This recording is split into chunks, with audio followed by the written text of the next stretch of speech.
नमस्कार। सियासत की बात के साथ मैं शेखर त्रिवेदी। सियासत में एक एक कदम बेहद नपातुला, मकसद को पूरा करने वाला और हार को जीत में बदलने के हौसले से रखा जाता है। आज दिल्ली में सोनिया गांधी के कदम कांग्रेसी कार्यकर्ताओं के साथ 10 जनपद से बाहर निकले और मनमोहन सिंह के घर तक कदमताल होती रही। जब मनमोहन सिंह प्रधानमंत्री थे तो कुछ भी पाने की हसरत रखने वाले 7 RCR का रुख नहीं करते थे। वो परिक्रमा 10 जनपद की ही करते थे और आज खुद 10 जनपद मनमोहन के दरवाजे पर पहुंच गया, वो भी पैदल।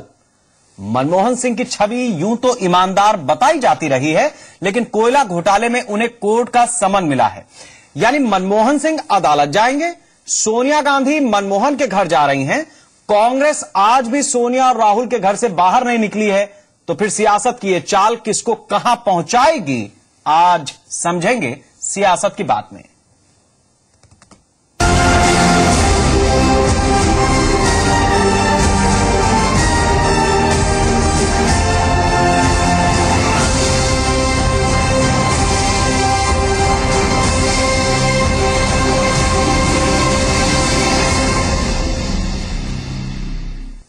और सियासत की इस चाल को समझने के लिए हमारे साथ मेहमानों का एक बहुत ही खास पैनल। लखनऊ से मेरे साथ बीजेपी नेता हृदय नारायण दीक्षित जी, कांग्रेस नेता सत्यदेव त्रिपाठी जी और राजनीतिक विश्लेषक ज्ञानेंद्र शर्मा जी। हम इन सब का रुख करेंगे, लेकिन उससे पहले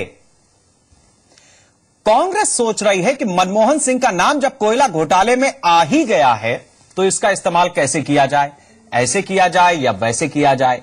यानी मनमोहन सिंह को बचाया जाए या मनमोहन सिंह को आगे कर कांग्रेस को बचाया जाए, या फिर कोई और है जो चाहता है कि कोयले की आंच उस तक पहुंचे इससे पहले कुछ दूर चलकर माहौल भांपा जाए।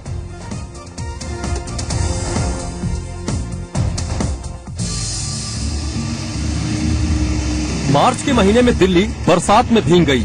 लोग बता रहे हैं कि करीब 40 साल बाद ऐसा हुआ है। मार्च के ही महीने में सोनिया गांधी के नेतृत्व में पूरी कांग्रेस ने मनमोहन के घर तक मार्च निकाला। जानकार बता रहे हैं कि ये करीब 40 साल बाद ऐसा हुआ है।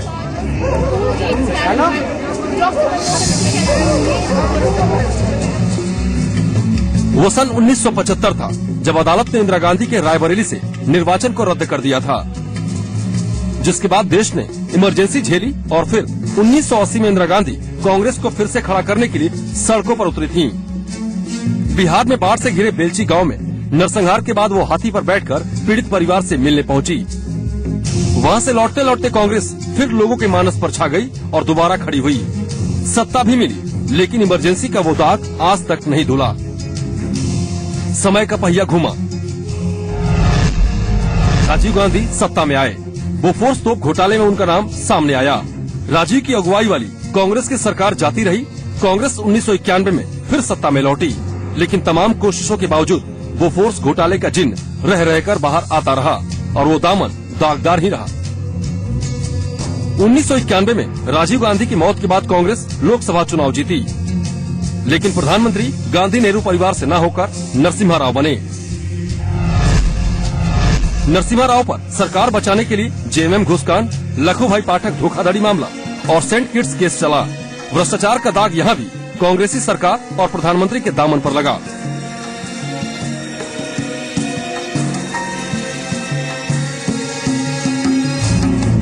और अब कोयला घोटाले में 10 साल तक कांग्रेस की सरकार में प्रधानमंत्री रहे मनमोहन सिंह का दामन भ्रष्टाचार में फंसा है। दरअसल कांग्रेस पार्टी मनमोहन सिंह के सहारे मौके की तलाश में है। पार्टी को लग रहा है कि मनमोहन सिंह की छवि के सहारे वो खुद पर लगे भ्रष्टाचार के दाग को कम कर सकती है। पार्टी को लग रहा है देश की सरकार के सामने भी लोगों की अपेक्षाओं पर खरा न उतर पाने का संकट है। जिन वादों और दावों के साथ देश में नई सरकार आई थी, उतनी तेजी के साथ उस तरफ काम नहीं हो रहा है। मनमोहन सिंह के सम्मान के सहारे कांग्रेस अध्यक्ष सोनिया गांधी एक लॉन्ग टर्म प्लान पर काम कर रही हैं, जैसा सरकार में रहते हुए सोनिया ने किया। आमतौर पर खामोशी से काम करने वाले मनमोहन सिंह असल में सोनिया के सबसे भरोसेमंद सिपा सलाह और सलाहकार रहे हैं। वो भरोसे की मिसाल ही थी जब 2009 के लोकसभा चुनाव में सोनिया ने मनमोहन को पहले ही प्रधानमंत्री घोषित किया। कांग्रेस में गांधी नेहरू परिवार से इतर चुनाव के दौरान प्रधानमंत्री पद के उम्मीदवार की घोषणा का इससे पहले कोई इतिहास नहीं मिलता। दरअसल यही से नरसिम्हा राव और मनमोहन सिंह का फर्क भी कांग्रेस और गांधी नेहरू परिवार के लिए समझ में आता है, क्योंकि राव के अलावा कांग्रेस पार्टी इंदिरा और राजीव से खुद को अलग नहीं कर सकी, जबकि मनमोहन सिंह के मामले में सोनिया जानती हैं कि वो 10 जनपद पर आंच नहीं आने देंगे। ऐसे वक्त में मोदी के सामने छवि के मामले में मनमोहन सिंह से बेहतर कांग्रेस अध्यक्ष को और कोई नजर नहीं आया। साथ ही गौर करने वाली बात यह है कि हिंडाल्को केस में मनमोहन सिंह को सम्मन के साथ साथ कुमार मंगलम बिड़ला को भी सम्मन भेजा गया। इससे भी देश के कॉरपोरेट में असंतोष की भावना आ सकती है, निवेश प्रभावित हो सकता है। मोदी सरकार की मजबूरी है कि सत्ता में रहते हुए वो इसे इग्नोर नहीं कर सकते। ब्यूरो रिपोर्ट, जी मीडिया। और अब हम रुख करते हैं हमारे मेहमानों का। बीजेपी से हृदय नारायण दीक्षित जी हैं, कांग्रेस से सत्यदेव त्रिपाठी जी हैं और राजनीतिक विश्लेषक ज्ञानेन्द्र शर्मा जी हैं। सत्यदेव जी से पहला सवाल। सत्यदेव जी, जैसा हमने कहा भी कि आप भी सियासत में, राजनीति में एक एक कदम बहुत नपातुला होता है। फर्ज कीजिए कि ये कोयला घोटाले का सम्मन मनमोहन सिंह को मिला है। अगर मनमोहन सिंह अपने घर से निकल करके सोनिया गांधी के घर तक जाते, 10 जनपद तक जाते, तो उसके मायने क्या होते? और सोनिया गांधी अगर 10 जनपद से निकल करके मनमोहन सिंह के यहां तक गई हैं, तो उसको तो हमने खबर में बताया है।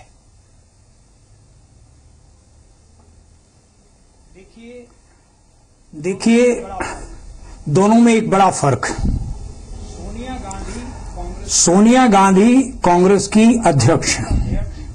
कांग्रेस अध्यक्ष अपनी वर्किंग कमेटी के सदस्यों के साथ अपने पूर्व प्रधानमंत्री, जिन्होंने 10 साल तक लोकसभा में नेतृत्व किया पार्टी का और देश के प्रधानमंत्री रहे, उनके घर जाने का मतलब सीधे सीधे यही है कि श्री मनमोहन सिंह जी के साथ पूरी पार्टी इस मौके पर खड़ी है और कांग्रेस पार्टी इस चुनौती को स्वीकार करती है, क्योंकि कांग्रेस पार्टी के लिए कोई नई बात नहीं है।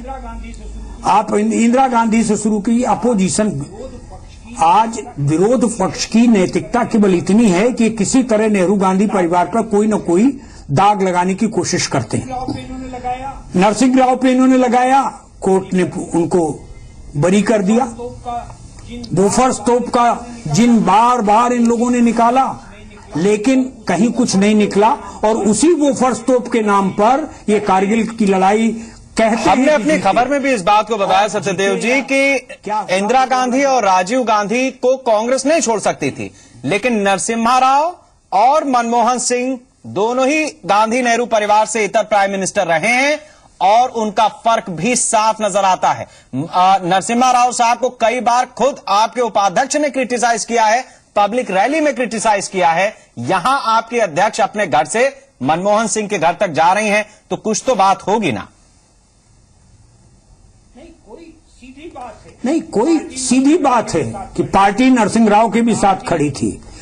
पार्टी मनमोहन सिंह जी के कई विधेयकों पर हमारे उपाध्यक्ष ने अपनी नाराजगी पब्लिकली, सार्वजनिक तौर पर जाहिर की। यहां तक कि एक बिल फाड़ के फेंक दिया जिसकी आलोचना सारी की सारी मीडिया से लेके और ये जो तमाम विपक्ष के लोग हैं इन्होंने किया। हाँ। तो ऐसा नहीं है।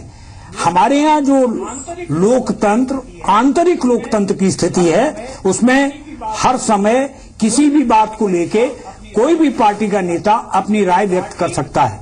चलिए ठीक है, हम इस चर्चा को आगे बढ़ाते हैं। हम हृदय नारायण दीक्षित जी का रुख करते हैं। दीक्षित जी, जिस दलील को रख रहे हैं सत्यदेव जी कि अगर कांग्रेस अध्यक्ष मनमोहन सिंह के घर गई हैं, तो ये देखना चाहिए कि वो उनके साथ इस समय पे भी खड़ी हैं। क्या इसका मतलब सिर्फ यही है, या फिर इसको यूं भी समझा जाए कि कोई आंच ऐसी न हो जो किसी और को तपा दे, इसलिए बेहतर है कि कुछ दूर चल लिया जाए? हम लोग राजनीतिक कार्यकर्ता हैं, माननीय सत्यदेव जी भी बहुत पुराने राजनीतिक कार्यकर्ता हैं। हम लोग पदयात्रा करते रहे हैं, जुलूस निकालते रहे हैं, प्रदर्शन करते रहे हैं अपनी मांगों को लेकर, और जहां पर मांगे रखी जाती रही हैं, अगर गांव स्तर का, जिले स्तर का मामला हुआ तो जिलाधिकारी के यहां प्रदर्शन करते रहे हैं, केंद्र का मामला हुआ तो जंतर मंतर में प्रदर्शन होता है। यहां पर यह नहीं मालूम हो रहा कि आदरणीय सोनिया जी का मांग पत्र क्या है जो जुलूस निकाला गया है। पहले तो देश को बताना चाहिए, सम्माननीय सोनिया जी को, कांग्रेस की राष्ट्रीय अध्यक्ष को, कि आखिरकार इस जुलूस का इसका मांग पत्र क्या है। और जब कोई मांग पत्र ही नहीं है, जैसा हमारे प्रिय मित्र आदरणीय सत्यदेव जी ने अभी स्पष्ट किया कि कांग्रेस उनके साथ खड़ी है, यह संदेश देने के लिए सोनिया जी उनके घर तक गई हैं। तो मान्यवर डॉक्टर मनमोहन सिंह जी का विरोध कौन कर रहा है? डॉक्टर मनमोहन सिंह जी के विरोध में माननीय न्यायालय का एक समन आया है। अब इसका अर्थ यह हुआ कि किसी न्यायालय से अगर नोटिस आए, मेरे विरुद्ध आ जाए, किसी पत्रकार के विरुद्ध आ जाए, किसी बहुत ईमानदार के विरुद्ध आ जाए, किसी के विरुद्ध भी आ जाए, तो उस नोटिस मात्र से उसके घर तक चले जाना जुलूस बनाकर, ये कुछ समझ में नहीं आता। ठीक है। और इसका तो सीधा अर्थ ये जाता है कि जो आप नोटिस माननीय न्यायालय का है उसका सीधे सीधे सम्मान नहीं कर रहे हैं और एक नई तरह का इशारा देने की कोशिश हो रही है। ठीक है, हम इसको समझते हैं ज्ञानेंद्र जी से। ज्ञानेंद्र जी, लंबे अरसे से आपने बहुत नजदीक से इस कांग्रेस की सियासत को देखा है। मुझे तो नहीं याद पड़ता कि राव साहब के साथ, यानी नरसिम्हा राव साहब के साथ कांग्रेस कभी इतना खुलकर के सामने आई होगी। उनके जो फैसले रहे हैं, अगर सत्यदेव जी कह रहे हैं तो फिर 92 से लेकर के और 96 तक के सारे फैसलों में खड़े हैं, तो बहुत अच्छी बात है। लेकिन मैं आपसे ये समझना चाहूंगा कि अब देखिए कोर्ट का सम्मन आया है, मनमोहन सिंह अदालत जाएंगे, सोनिया गांधी मनमोहन के यहां जा रही हैं, और कांग्रेस पार्टी राहुल और सोनिया गांधी के दरवाजे से आज तक तो बाहर निकली नहीं है। अब सवाल यह है कि ये कौन सी चाल है और किसको कहां पहुंचा रही है?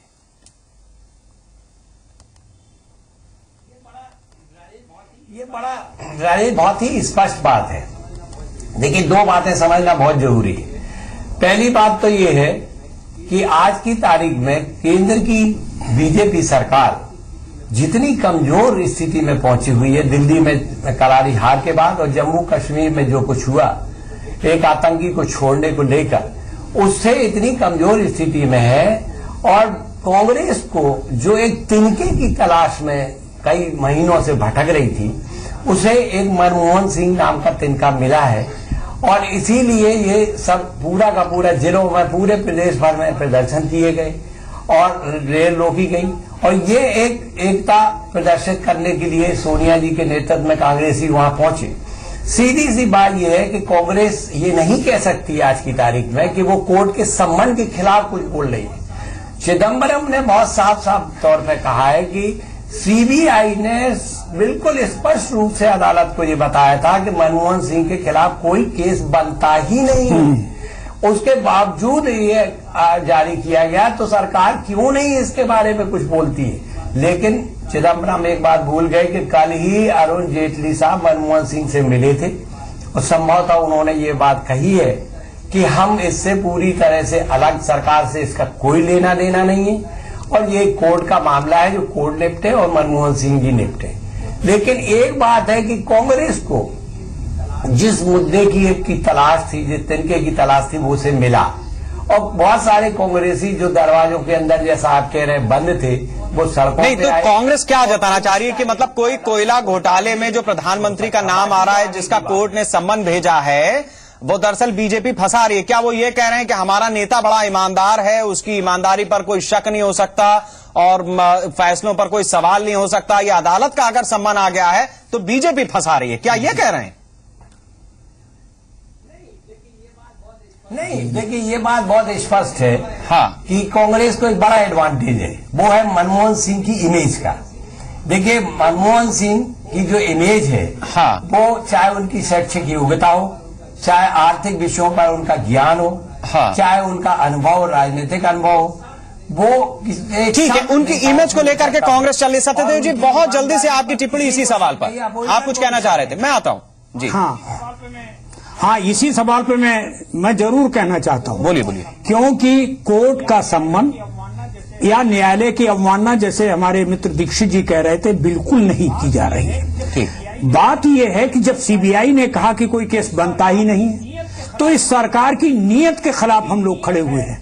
इनकी नीयत है किसी तरह से दागदार बनाने की, और जिस आदमी की 10 साल की इमेज पूरी दुनिया में केवल इस देश में नहीं, पूरी दुनिया में एक महान अर्थशास्त्री, बहुत ईमानदार और बहुत ही अर्थशास्त्र के साथ साथ अपनी ईमानदार छब के लिए मशहूर हो, उसको किसी तरह फंसाने की कोशिश की जा रही है कांग्रेस पे हमला करने के लिए। इसलिए ये जरूरी है। ठीक है, हम सीधे रुक करेंगे हृदय नारायण दीक्षित जी का। दीक्षित जी, मैं आपसे ये जानना चाहूंगा कि क्या आपको लगता है कि दरअसल मनमोहन सिंह बहुत समय से कुछ कहना चाहते हैं लेकिन वो कह नहीं पा रहे हैं, या फिर आपको लगता है कि दरअसल कुछ ऐसा है ही नहीं, केवल ये अनर्गल बातें हैं, कुछ आरोप हैं, प्रत्यारोप हैं, राजनीति है, ये सब चलता है? देखिए डॉक्टर मनमोहन सिंह जी, ये बात बड़ी सही है कि वो विद्वान अर्थशास्त्री हैं, लेकिन उनके प्रधानमंत्रित्व काल में ही देश में घोटाले दर घोटाले होते रहे और प्रधानमंत्री जी मौन रहे। भ्रष्टाचार संस्थागत होता रहा, माननीय प्रधानमंत्री जी मौन रहे। कोयले का प्रकरण ये आया, इस पर प्रधानमंत्री जी मौन रहे। संसदीय समिति में भी मामला आया था, उस समय प्रधानमंत्री जी लगा कि कुछ बताएंगे, प्रश्नोत्तरों का सामना करेंगे, लेकिन वो बात भी आई गई हो गई। इस समय जो कांग्रेस सिद्ध करना चाहती है कि मानो केंद्र सरकार ने डॉक्टर मनमोहन सिंह जी को फंसाने का कोई कुचक्र रचा हो। न्यायपालिका को पूरा अधिकार है, अगर अभियोजन पक्ष कभी आरोप लगाता है, आरोप मुक्त कर देता है, तो भी न्यायपालिका को पूरे के पूरे अधिकार हैं कि वो किसी को समन कर सकती है, उससे वक्तव्य ले सकती है, उससे जिरह कराई जा सकती है, वो अपने बचाव पक्ष में भी अपनी बात कह सकता है। और इस मामले को सीधे सड़क पर ले आना, कांग्रेस असल में पूरे देश में इस समय पुरातात्विक सामग्री हो गई है। जैसे भारतीय पुरातत्व सर्वेक्षण विभाग है ना, तो वो कोई चीज खोज के ले आता है। इस चर्चा का आखिरी सवाल ले लेते हैं, मेरे पास समय आज बहुत सीमित हो गया है। सत्यदेव जी, मेरा आखिरी सवाल इस पूरी चर्चा में आपसे, बहुत जल्दी से बताइएगा कि आज जो मार्च निकला है उसका मायने क्या है कि कांग्रेस या कांग्रेस अध्यक्ष ये कहना चाहती हैं कि हम मनमोहन सिंह पर कोई आंच नहीं आने देंगे, या फिर मनमोहन सिंह पर यह भरोसा है कि वो 10 जनपद पर आंच नहीं पहुंचने देंगे? आंच नहीं आने देंगे, आंच नहीं आने देंगे। ये दोनों बातें नहीं, अच्छा, बल्कि ये है कि राजनीतिक कुचक्र के जरिए जो सरकार अपने वायदों में फेल कर गई है, जिसके बड़बोले प्रधानमंत्री की एक भी कही हुई बात पिछले 10 महीने में लागू करने की स्थिति में नहीं हुई। जो प्रधानमंत्री न जाने क्या क्या बोलता था पाकिस्तान के खिलाफ, आज मसरत को भाई सोनिया गांधी ने मनमोहन सिंह के घर तक मार्च इसलिए थोड़ी निकाला है कि मोदी कुछ नहीं कर पा रहे हैं। मैं कहना चाहता हूं कि ये नीयत का सवाल है। हाँ। नीयत है इन भाजपा के लोगों की किसी तरह कांग्रेस पर। आप जवाब भी दे रहे हैं, मुस्कुरा भी रहे हैं, तो 2 बातें निकल जाएंगी। ज्ञानेंद्र जी से टिप्पणी लेनी पड़ेगी। ज्ञानेंद्र जी फाइनल कमेंट कर दीजिए, मेरे पास आखिरी 30 सेकंड है। अध्यक्ष ठीक है, मैं एक बात ये कह रहा हूँ खाली एक सबब करके जी, कि जो कुछ हो रहा है, जो समन जारी हुआ है, ये एक बहुत अच्छी बात है। मैं इसको ये मानता हूँ कि ये जुडिशियल इंडिपेंडेंस हिंदुस्तान की एक साबित करती है। लेकिन एक बात ध्यान में रखने की है कि जो इससे केंद्र सरकार को ये सबक भी लेना चाहिए कि जब एक भूतपूर्व प्रधानमंत्री न्यायालय के आदेश के अंतर्गत आ सकता है, तो वर्तमान प्रधानमंत्री क्यों नहीं, लोकपाल विधेयक क्यों रोका गया है?